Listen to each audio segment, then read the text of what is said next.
अपने शरीर को हम खुद बुन रहे हैं। हमको कौन सा शरीर चाहिए, कैसा, किन परिस्थितियों में, कैसे भोग भाग्य के साथ, कैसी रुचि अरुचि के साथ, कैसे रंग रूप के साथ, उसे हम खुद बुन रहे हैं। शास्त्र कहता है कि आप कर्मानुसार अपनी देह तैयार कर रहे हैं, कर्मानुसार अपनी देह को बुन रहे हैं। वैसा एक खुद एक आप निर्माण कर रहे हैं, क्योंकि वर्तमान आपके भूतकाल का परिणाम है।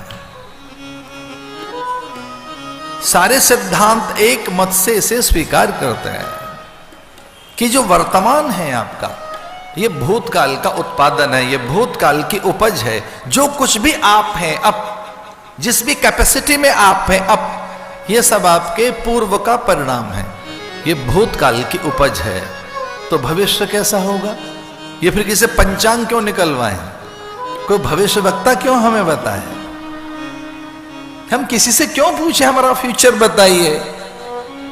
जो आपका वर्तमान है वो आपके पूर्व का परिणाम है, जो भी आपका वर्तमान है वो आपके पूर्व की उपज है। तो भविष्य कैसा होगा, जो वर्तमान है। तो कुछ करने के लिए कौन सा काल है, जो बीत गया उसमें तो कुछ कर नहीं पाए, और जो आएगा पता नहीं कैसा आएगा, तब रुचि होगी कि नहीं, स्वस्थ होंगे कि नहीं, उत्साह होगा या नहीं, साधन होंगे या नहीं।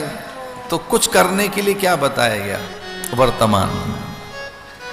तो जीवन का कौन सा हिस्सा है जो आपके हाथ में है, उसे कहते हैं वर्तमान, उसे प्रेजेंट कहते हैं। और भैया प्रेजेंट का अर्थ है प्रेजेंट, ये उपहार है। पास्ट केवल पास्ट है, वो प्रेजेंट नहीं है। फ्यूचर केवल फ्यूचर है, वो प्रेजेंट नहीं है। प्रेजेंट तो प्रेजेंट है, वो तो मिला है आपको, उपहार है। जो वर्तमान है वो उपहार है। तो जो वर्तमान है वो भूतकाल का उत्पादन, जो वर्तमान है भूतकाल की उपज है, और इसी में आप तैयारी कर रहे हैं अपनी। सरोजिनी नायडू की कविता याद आती है कि वो भोर में रंग बिरंगा कपड़ा बना रही है, और पूछा किसी ने ये क्या है, तो कहती है नन्ही सी बालिका के लिए फ्रॉक है। फिर दोपहर में आया वो उसके पास कि वो क्या बना रही होगी, रंग बिरंगा बन रहा था, तब वो सुर्ख लाल रंग का जोड़ा बना रही है। पूछा ये क्या है, अब रंग सारे कहां गए, बोले दुल्हन की साड़ी है, दूल्हे की लिए ये। और जब सांझ होने लगी तो श्वेत रंग का कपड़ा बुन रही थी। पूछा ये क्या है, कि अंतिम समय के लिए सम्मान देने के लिए वस्त्र है, जो कि प्राण नहीं रहे देह में, उसे लपेटने के लिए कफन बना रही हूं। सच तो यही है कि आप अपने हाथों से अपना ही कुछ बना रहे हैं, आप ही अपने हाथों से देह बना रहे हैं, अगले जीवन की तैयारी कर रहे हैं। अगली तैयारी आपके हाथों से है। उस देह से मुक्त होकर वो फिर ज्ञान के द्वारा अपनी भूमिकाओं को प्राप्त कर सके। भक्ति भी बड़ी चीज है, बड़ी स्वतंत्र है, सरल है, सहज है भक्ति। ज्ञान थोड़ा कठिन है, पर भरत ने ज्ञान की साधना की, और ज्ञान की साधना, ज्ञान जब पक जाता है, पच जाता है, ज्ञान जब सिद्ध हो जाता है, तो ज्ञान के बाद डकार निकलती है, जैसे भोजन पच जाए। तो ज्ञान की डकार जानते हो क्या है, अहम ब्रह्मास्मि तत्त्वमसि प्रज्ञानम ब्रह्म आयम आत्मा ब्रह्म। इसका अर्थ है आई एम द क्रिएटर। मैं पैदा कर सकता हूं, मैं बना सकता हूं, मैं सृजन कर सकता हूं, मैं जो होना चाहूं वो हो सकता हूं, मेरे पास वो सब संभावनाएं हैं। भक्ति बड़ी सरल है। भाव की अगर कोई निकृष्टतम अवस्था है, भाव की कोई मलिन अवस्था है, हे अवस्था, जो किसी को मान्य नहीं, जो किसी को स्वीकार्य नहीं, तो क्रोध है। जब आप में कुछ ऐसे भाव मलिन, हे निंदनीय, घातक, मारक और हिंसक जब पैदा हो जाते हैं, इन सारी फीलिंग्स को इकट्ठा कर दें तो उसका नाम क्या है? क्रोध। तो क्रोध एक हिंसक भाव है, तो भाव की निकृष्ट अवस्था का नाम है क्रोध, और भाव की उच्चतम अवस्था का नाम है भक्ति।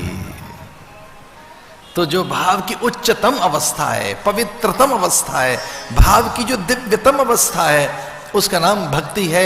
और उस भक्ति में भैया ध्यान रहे, पत्थर में परमात्मा दिखता है, सुपारी में गणेश दिखने लगता है। कोई टोकता नहीं कि पंडित जी क्या कर रहे हो, और पंडित जी सुपारी पे मोली लपेटते हुए और गुनगुनाते रहते हैं, ओम गणानान्त्वा गणपति गुंहवामहे।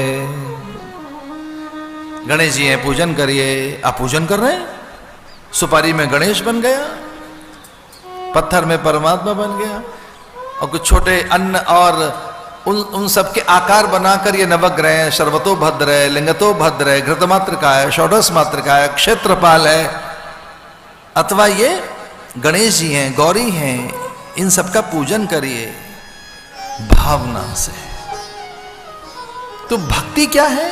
भाव की उच्चतम अवस्था, कि जब अगर सुपारी भी नहीं है और कोई शिवलिंग भी नहीं है, तो हमने तो कई ऐसे शैव देखे गंगा स्नान के समय कि अपने अंगूठे को ही शिवलिंग मानकर जल चढ़ा रहे हैं।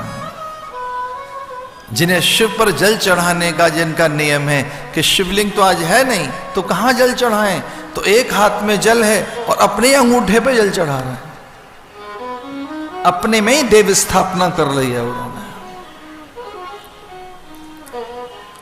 तो ज्ञान से मुक्त हुआ जा सकता है। पूर्व काल के उस मृग को राजा रौगण कहा गया है, स्वभाव से पशु ही था वो, इसलिए गुरु मंत्र जब लेने के लिए चला तो पालकी में चला। याद आ गई, और इसे बड़ी महंगी वस्तु कहा गया है। श्रद्धा, वीर्य, स्मृति, समाधि, प्रज्ञा पूर्वकम इतरेषाम। श्रद्धा, वीर्य, समाधि, स्मृति, श्रद्धा, वीर्य, स्मृति, समाधि, श्रद्धा, वीर्य, स्मृति, समाधि, प्रज्ञा पूर्वकम इतरेषाम। बहुत महंगी बात है, इसे याद रखो जरा। शास्त्र कहता है इतनी चीजों को संभाल कर रखना, इन्हीं में सारी संभावनाएं हैं जीवन की। पहली चीज कौन सी संभाल के रखनी है? श्रद्धा। दूसरी वीर्य, वीर्य करते अपने मन की पवित्रता। स्मृति, अच्छे काम में मन लगा रहे। समाधि, समाधि का अर्थ क्या है?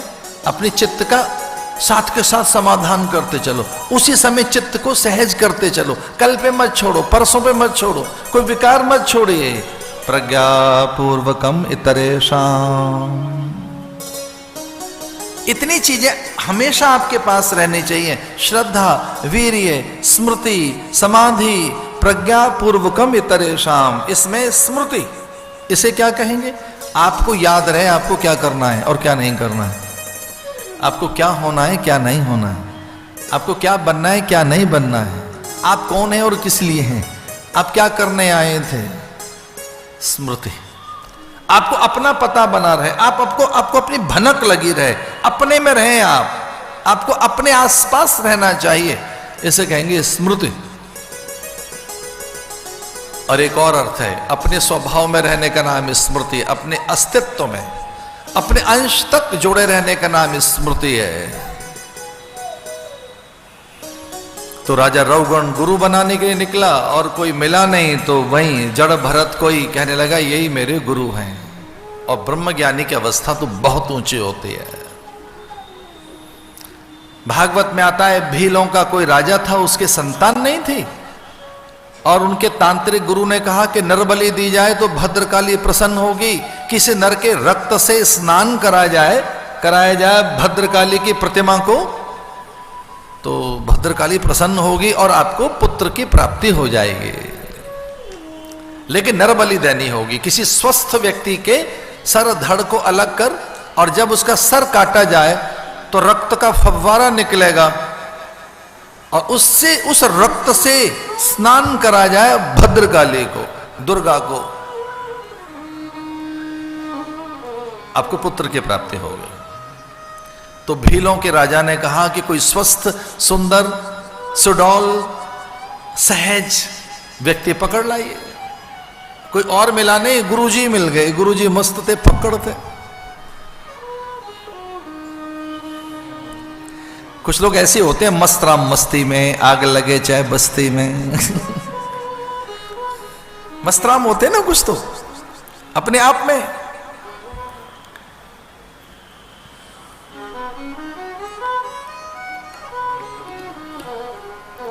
क्षमा कर देना, कुछ लोग तो यहां तक कहते हैं दम मारो दम मिट जाए कम, कमाई की दुनिया खाएंगे हम अरे महाराज क्या क्या बातें नहीं करते लोग। अजगर करे न चाकरी, पंछी करे न काम। साधुओं ने अपने मतलब की पता नहीं कितनी बातें ढूंढी। मस्त राम उनको पकड़ लाए, गुरु को पकड़ लाए, ब्रह्मज्ञानी को। बस ब्रह्मज्ञानी उसे ही कहा जा सकता है जो देह गेह से पृथक रहता है, जिसे देहाभिमान नहीं रहता, जड़ाभिमान नहीं रहता, जिसे प्राणाध्यास नहीं रहता, देहाध्यास नहीं रहता, जो देह से विलग रहता है। यही तो सीखने के लिए भेजा सुखदेव मुनि को उनके पिता व्यास ने, कि रमणियों के बीच में रहता है, सुंदरियों के बीच में रहता है, अपनी पत्नी के संग में रहता है, राजकाज करता है, दंड देता है, प्रजा का पालन करता है, वाणिज्य व्यापार और उनकी सब बातें मालूम है। सीमाओं के विस्तार के लिए या उसकी सुरक्षा के लिए सैनिक सजग रहते हैं। वो राजा है, रानियां हैं, रमणियां हैं, वहां सुंदरियां हैं, दासियां हैं, नृत्य होता है, वहां चारों नीतियां हैं। जरा एक बार सीख कर तो इसके बाद भी वो विदेह है, इसके बाद भी देह में नहीं रहता। वो इतना सब करने पर भी वो देह में रहकर भी विदेह है। यही तो सीखने जा। एक है समाधि कि हम तो अकेले हैं, एकाकी हैं, कौन पूछता है। अब जंगल में गिरिकंदराओं में हिमपत्तिकाओं में बैठकर समाधि लगा रहे हैं, बड़ी बात है। लेकिन भैया सबके बीच में रहकर समाधि लगाओ, कोलाहल में, भीड़ में, और आपको चीजें न छुएं, वो आपको आकर्षित न करें। भोग पदार्थ हो आपके आसपास, आप अघा गए हों, सपने में भी वो चीजें आपको न छुएं। तो एक है ब्रह्मज्ञान की अवस्था जब देह गए आपको छूती नहीं। और जड़ भरत की ऐसी स्थिति थी। भीलों के वे अनुचर गए और पकड़ लाए साधु को, वध स्तंभ पर खड़ा कर दिया। उन्हें मालूम नहीं था करेंगे क्या मेरा, बल्कि प्रसन्न है कि मेरी कुछ चीजें काम आ रही हैं। क्या मेरी देह इनके काम आ सकती है? ये शरीर, ये तो साधन है, हवा पानी मिट्टी इसमें और है क्या? व्योम नीर धूल आग बयार, कुछ सांसों का सिलसिला है, कुछ चीजें पच रही हैं, मैं इसमें रहता हूं। इसी बात से तो भगवान शंकराचार्य का शरीर बचाया गया था। कामरूप अमरूक की जब देह में राजा गए, क्योंकि भारती ने कह दिया था कि तेने मेरा पति तो हरा दिया है, मुझे हरा कर देखा। भगवान शंकराचार्य ने मंडन मिश्र को हरा दिया शास्त्रार्थ में, और उसकी पत्नी कहने लगी नहीं नहीं हम दोनों एक हैं, मेरा पति हारा है, अभी मैं नहीं हारी हूं, मेरे प्रश्नों का उत्तर दे। और भगवान शंकराचार्य से वो काम संबंधी बातें करने लगी कि रति के समय क्या अनुभव होता है, रति का जो एक आनंद है वो क्या है। भगवान शंकराचार्य देह गेह से उठे हुए वो बता सकते थे कि जो सारी भोगवंछाएं, सारे भोगों का एक ही अनुभव है, वो ऐसा बताना ही चाह रहे थे कि रुक गए कि ये स्त्री है और मैं ब्रह्मचारी हूं। और उससे समय लिया उन्होंने कि मैं कुछ दिनों के बाद आऊंगा, तेरे प्रश्न का उत्तर दूंगा। और प्रतीक्षा करते रहे कोई मरे तो उसकी देह में मैं घुसूं, पर काया प्रवेश करूं। एक राजा की देह में घुस गए, मरता हुआ राजा। कुछ विलाप कर रही है रानियां, राजा अमरूक की पत्नियां और सेवक मंत्री पूरी प्रजा कि राजा मर गया, पर अचानक ही राजा जी गया, आंखें खुल गई। राजा के तो प्राण लौट आए, प्रसन्नता। पर चुपके चुपके मंत्री, अमात्य, सचिव, सेवक, रथी, अथिरथी, गुप्तचर और रानियां परस्पर चर्चा करती हैं कि जब से राजा के प्राण ठहरे फिर से जीवित हुआ, बड़ा सभ्य दिखता है, शिष्ट दिखता है, भगवान जैसा दिखता है हमारा राजा। इसकी दृष्टि तो देखो, इसका स्वभाव तो देखो, हमारा राजा तो भगवान जैसा दिखता है। वहां देह पड़ी है उनकी, और शिष्य उस देह की रक्षा कर रहे थे, क्योंकि वो जानते थे कि देह तो और कितनी धारण की जा सकती है। ये ब्रह्मज्ञानी की अवस्था बताई मैंने आपको। और बहुत एकांत में जब रानी ने राजा को देखा, अपने राजा को, तो साष्टांग प्रणाम करते हुए, और वो कहने लगी कि राजन ऐसा कभी नहीं हुआ, मेरा मन करता है आप बैठे रहें, मैं आपकी प्रदक्षिणा करते रहूं, मैं आपका पूजन करते रहूं, मैं आपका स्तवन करते रहूं, मैं निरंतर आपका केवल ध्यान करते रहूं। आप वो राजा नहीं हैं, आप तो भगवान हैं। क्योंकि आपके देह में से कुछ और गंध आती है, आपकी दृष्टि में बड़ी पवित्रता है, लगता है ईश्वर आपकी आंखों में से झांकता है। जब मैं देखती हूं आपकी उंगलियों से तो नदियों की शीतलता मिलती है, आपकी समूची देह गंध और आपका जो ये प्रभा मंडल है, इसमें देव बसते हैं। अपना शरीर छोड़कर फिर गए वो अपनी देह में, और भारती के सामने जाकर खड़े हुए और कहने लगे, भारती कुछ पूछना है? बोली नहीं नहीं, जो देह बदल सकता है, देह में से निकलकर फिर देह में जा सकता है, उससे प्रश्न नहीं करूंगी, मैं हार गई, आप जीत गए, मैं हार गई। जो देह से आर पार जा सके, जिसके लिए देह कुछ नहीं है। मैं यहां से समाधि में देख रही थी कि आपने उस स्त्री को छुआ नहीं, रानी को। आप मुझे समझाने के लिए कि हाँ मैं एक शरीर धारण करके आया हूं, मैं भी गृहस्थ कुछ देर के लिए होकर आया हूं, पर जितनी देर के लिए भी आप गृहस्थ रहे, उतनी देर में भी गृहस्थ भाव ने आपको छुआ नहीं। सांसारिकता ने, भोगवांछाओं ने, किसी देह के आकर्षण ने आपको छुआ नहीं। क्यों भैया? सीधी सीधी बात है, हाथ में हीरा लग जाए तो कांच कौन पकड़ेगा? एक हाथ में अमृत का प्याला हो और दूसरे में सड़ा हुआ सिरका हो जो जीभ खराब कर सकता हो, कल्पना कर सकते?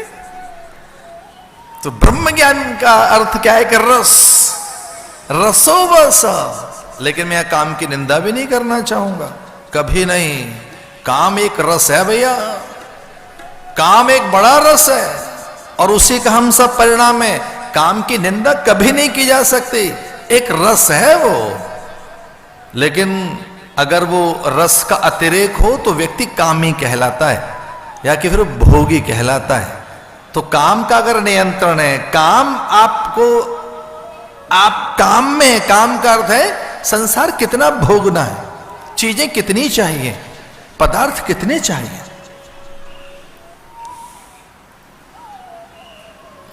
खड़ग लेकर दौड़े तांत्रिक के शिष्य कि ये शांत होकर खड़ा है, निर्द्वंद होकर खड़ा है, निर्भय होकर खड़ा है, निर्भ्रांत होकर खड़ा है, निशंक होकर खड़ा है। एक दिन मैं कहीं लिख रहा था, किसी को पत्र, बहुत पुराना पत्र है वो, और उसने मेरे पत्र की गोपनीयता भंग कर दी। दुनिया भर के लोगों को पढ़ा दिया उसने वो पत्र कि हमारे गुरुजी ने ये चिट्ठी लिखी है मुझे। तो मुझसे पूछ रहा था कि भक्ति ज्ञान का अर्थ क्या है। तो मैंने लिखा कि भक्ति हो या ज्ञान हो, भक्ति के आ जाने के बाद या ज्ञान के आ जाने के बाद निर्भयता, निर्द्वंदता, निश्चिंतता, निर्भरता, निशंकता आ जाती है। फिर कोई भय नहीं रहता, भार नहीं रहता, शंका नहीं रहती, द्वंद्व नहीं रहते, और आनंदितता, आनंद ही आनंद है। प्रभु प्यारे से जिसका संबंध है उसे हर क्षण आनंद ही आनंद है। वध स्तंभ पर खड़ा कर दिया, खड़ग लेकर दौड़े कि अब इसके रक्त से देवी को प्रसन्न करेंगे। ब्रह्मज्ञानी के जानते नहीं थे वो ब्रह्मज्ञानी है, और जैसे ही तलवार लेकर उनके सर पर चलाना ही चाहते थे कि सहसा पत्थर की प्रतिमा में से भद्रकाली निकली, खड़ग हाथ में से लेकर और उन सब दुष्टों के मुंडों पर प्रहार करने लगे और उनके मुंडों से गेंद की तरह से खेलने लगी, उन्हीं के रक्त से स्नान करने लगे। और ब्रह्मज्ञानी की उस आनंद की अवस्था को देखकर मुस्कुराती हुई चली गई। भद्रकाली ने कहा, सचमुच तू ब्रह्मज्ञानी है, न तो उस समय परेशान था और न विचलित है। मैं इतने सर धड़ल्ला कर रही हूं तब भी तुझे कोई भय नहीं हुआ। तो जिसे जरा सी भी विचलन न हो, जो संसार की किसी बात से व्याकुल न हो, उसे ब्रह्मज्ञानी कहते हैं।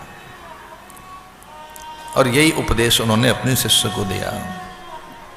तुलसी बाबा लिखते हैं, बड़ी सुंदर सी पंक्तियां हैं और हर कथा में ये पंक्ति हम जरूर गाते हैं।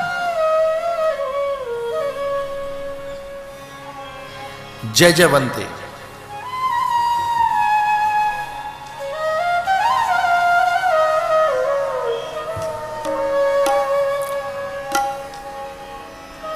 बिनु पग चले सुने बिनु काना, बिनु पग चले सुने बिनु काना, बिनु पग चले सुने बिनु काना, बिनु पग चले सुने बिनु काना, कर बिनु कर्म करे विधि नाना, कर बिनु कर्म करे विधि नाना।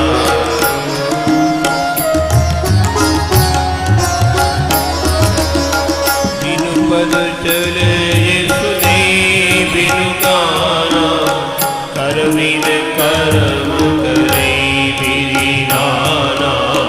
आनन रहित सकल रस भोगी, आनन रहित सकल रस भोगी। बिनु वाणी वक्ता बड़ जोगी, बिनु वाणी वक्ता बड़ जोगी।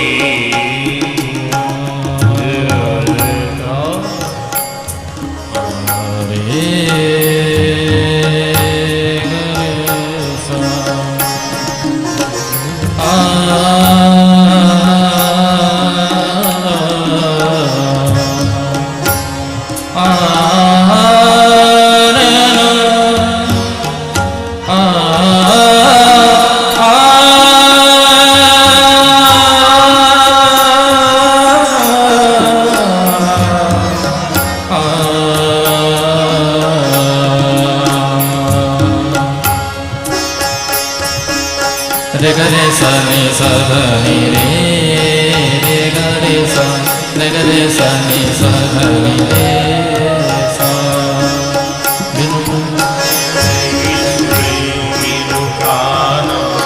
बिनु पग चले सुने बिनु काना, बिनु पग चले सुने बिनु काना, कर बिनु कर्म करे विधि नाना, कर बिनु कर्म करे विधि नाना।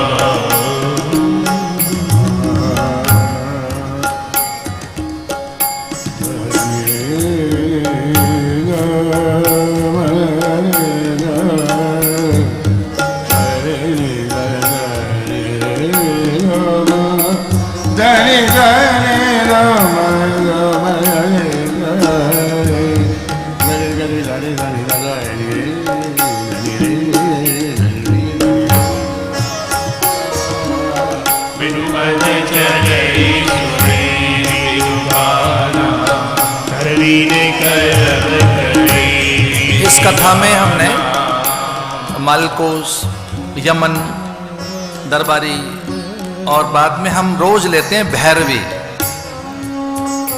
बहुत दिनों के बाद ये राग आज लौट कर आया है।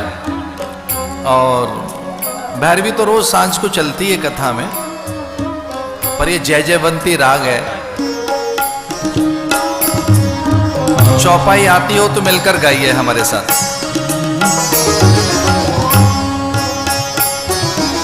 बिनु पग चले सुने बिनु काना, बिनु पग चले सुने बिनु काना, कर बिनु कर्म करई विधि नाना, कर बिनु कर्म करई विधि नाना, आनन रहित सकल रस भोगी, आनन रहित सकल रस भोगी, बिनु वाणी वक्ता बड़ जोगी, बिनु वाणी वक्ता बड़ जोगी।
कौन है जिसने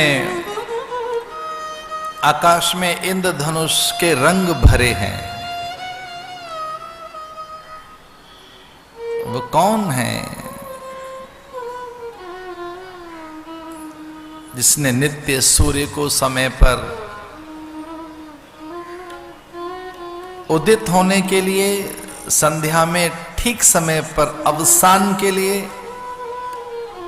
और कई युगों तक कब ग्रहण काल होगा उसके लिए काल का अनुशासन दिया है? वो कौन है जिसने इतने फल, पुष्प, अन्न बनाए? कौन है जो प्राणों का देवता है? कौन है जो हमारी भोग की थाल की अन्न वासना लेता है? एक बिल्कुल अद्भुत अनुभव होता है जगन्नाथ धाम में जाकर कि जब तक अटका भगवान तक पहुंचा नहीं होता तब तक वो अटका है, अन्न है निपट। लेकिन जैसे ही वो वहां उनके पास पहुंचा है, अरे चारों ओर मंदिर में कैसे अन्न की सुगंध बिखर जाती है। फिर भैया वो प्रसाद है, वो बिल्कुल प्रसाद है। अन्न की गंध, एक जल। अच्छा, हमारा भी जल से नाता है। एक वो जल का लोटा, जल का एक पात्र जो आपके इधर रखा है, वो निपट जल पात्र है। लेकिन एक वो जल पात्र जो भगवान के पास रखा है। चुपके चुपके कई वैज्ञानिकों ने उस वाटर की कल्चर की है कि वाटर कल्चर करके देखो क्या है। एक तो वो पानी है जो अभी रखा ही है, लेकिन एक वो जल का पात्र, तो उसके वाटर कल्चर करके पता लगा कुछ और है। ये उसके कुछ मॉलिक्यूल अलग दिख रहे हैं। एक बहुत भीतर के भेद की बात है। एटम, मॉलिक्यूल, पार्टिकल सब चेंज हो जाता है। क्योंकि उसके भीतर की जो कॉन्शियसनेस है उसको मंत्र झकझोरता है।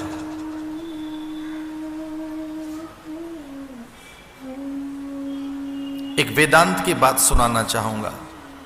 जैसे कपास के बीज में कपास होना एक उसके अंदर का अस्तित्व है, एक उसकी प्रकृति है। कपास का बीज कपास होगा, दाल, गेहूं, चना, जौ, मटर, करेला,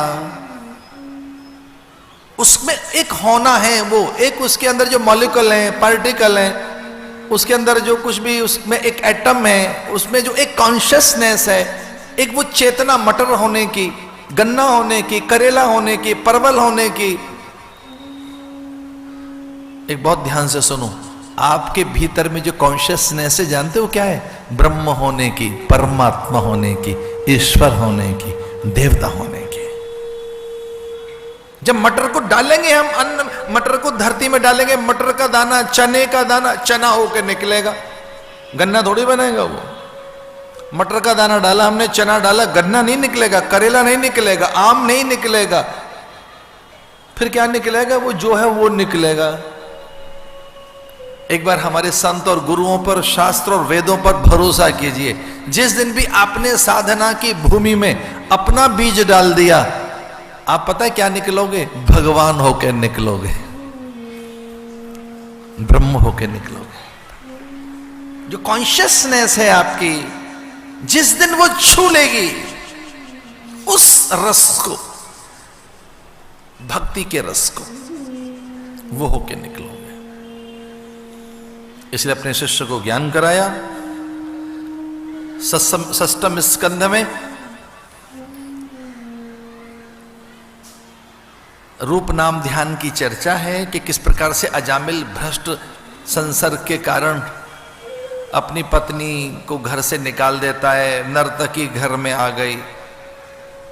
अब बाजार की चीजें तो ऐसी होती हैं, घर की बहू बेटियों के तो हाथ में मसाले की गंध आएगी, माथे पे पसीना भी होगा, और उनका एक अलग ही रूप होता है। घर में बहू बेटियां दिन भर सजी धजी तो नहीं रहेंगी ना, बालक को देखना है, अतिथि अभ्यागत को देखना है, बूढ़े माता पिता को देखना है, खुद भी अपने शरीर की रक्षा करनी है, पति के आगमन पर उन्हें प्रसन्न होकर भी दिखना है। बाजार के लोग हमेशा सजे धजे रहते हैं, तो किसी एक हाव भाव पर प्रसन्न होकर अजामिल नर्तकी को घर में ले आया, और उस दासी के संसर्ग में, नर्तकी के संसर्ग में संस्कार उसके भ्रष्ट हो गए, आचार नष्ट हो गया उसका। और आचारहीनम न पुनन्ते वेदा, आचारहीनम न पुनन्ते वेदा, जो आचारहीन है उसे तो कोई पवित्र नहीं कर सकता। एक ही चीज तो है हमारे पास जिसका नाम है आचार, विचार, संस्कार। उस मानवीय संस्कार से तो हम मनुष्य हैं, अन्यथा हम में पशुओं में अंतर क्या है?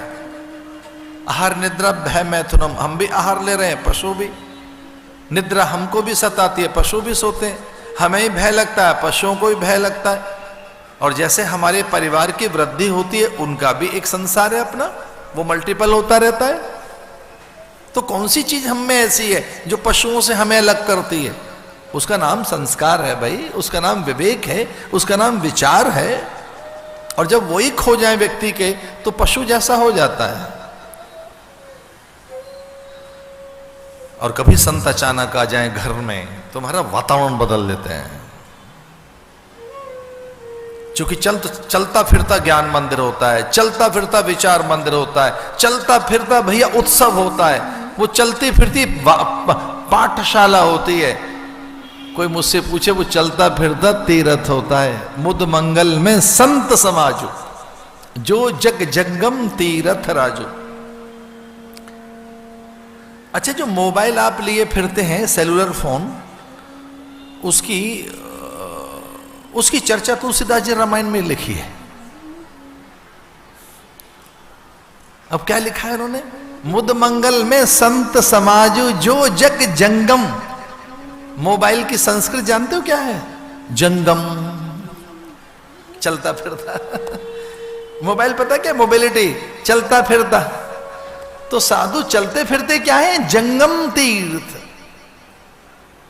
जो सेलुलर फोन आप लिए घूमते हैं, एक मेरे बहुत अच्छे कोई परिचित हैं, वो कह रहे थे कि स्वामी जी से मोबाइल लिए फिरते हैं हम, तो जो इस तरह से रोमिंग में है, जो इस तरह से चलता फिरता, ज्ञान मंदिर, विचार मंदिर, नर्तकी और अजामिल के घर में महापुरुषों का आगमन, उनकी सन्निधि से सुध आ गई, पुत्र का नाम नारायण रखा और अंतिम समय में नारायण नारायण कहकर उसे सद्गति मिली। चूंकि मंत्र अपने में कुछ और नहीं, तरंगों के साम्राज्य का नाम मंत्र है। जो अज्ञात ध्वनि है, एक अदृश्य जो उसमें कुछ छुपा है, जिससे ईश्वर के साथ एकाकार हुआ जा सकता है, उसका नाम मंत्र है। और मंत्र बीज जैसा होता है, इसे बीज मंत्र भी कहते हैं। प्रत्येक मंत्र के अंदर उसका छंद, प्रत्येक मंत्र में उसका ऋषि, प्रत्येक मंत्र में उसका आचार्य, प्रत्येक मंत्र में उसका देवता। एक और बात, प्रत्येक मंत्र का कोई एक फल है। प्रत्येक मंत्र का, प्रत्येक मंत्र का एक तो कोई ऋषि है, कोई एक छंद है, उसमें कोई एक देवता है, कोई एक उसका आचार्य है, और कोई उसमें एक फल है। ओम नमो नारायणेति ख्यात तारक मंत्र। जो नारायण है, अथवा राम शब्द है, अथवा जो हरि शब्द है, अथवा जो कृष्ण शब्द है, ये तारक सत्ता है। बस इतना याद रखना, शब्द में दोनों गुण होते हैं, तारक और मारक। शब्द कई बार चुभता है, चुभन देता है। आप कहोगे महाराज वो तो कोई चुभन नहीं देता, तो चुपके से किसी से 2-4 बार कह के देखो, बड़े पाखंडी हैं आप तो, आप बड़े निर्लज्ज हैं। और ही ज्यादा आपको कुछ ऐसा करना है, जीवन भर का बैर उठाना है, तो कहोगे आप तो महामूर्ख हैं। सबके सामने कहना। लीजिए चमत्कार देखना। फिर महाभारत हो गई है, उपहास में एक ये कह बैठी रानी कि हमारे आंगन की अल्पनाओं को देखकर किस तरह से भ्रमित हुआ है ये राजा। वो तो मैं कहां खड़ी हुई, मेरी दासियां, मेरी अनुचरियां हमारे आंगन में किस ढंग से अल्पनाएं की, किस तरह से पल्लवों का और पत्तियों का और फूलों का रंग रूप का ये मिश्रण है कि पहचान नहीं पा रहा है। अल्पना से किस तरह से भेद खड़ा हो गया।